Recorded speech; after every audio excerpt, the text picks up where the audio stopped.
Mi presentation.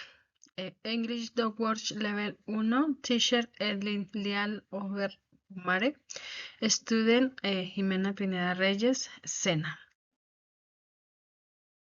My name is Jimena Pineda. I am 29 years old. I live on the municipality of Samaca.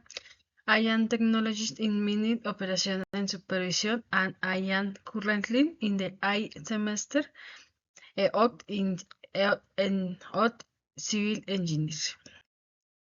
Every day I read book depending on the sheet I had at the school. My where I work as a child supervisor. I take a shower, brush my teeth, and sometimes lie and prepare my bag, the load, and take the transportation route.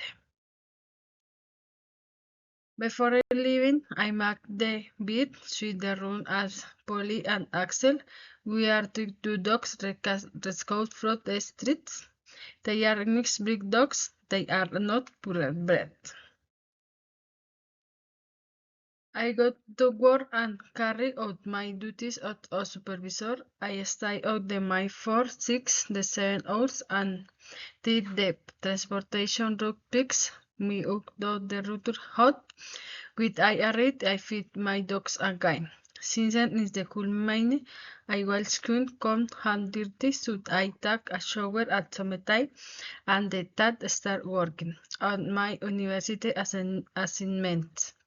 To finish the day, I read a fragment of a book, read a Bible and the good read. I study in Bogotá at the Escuela de Ingenieros Militares. Thank you very much every night. I hope you like my presentation about my daily routine. I have a great today every night.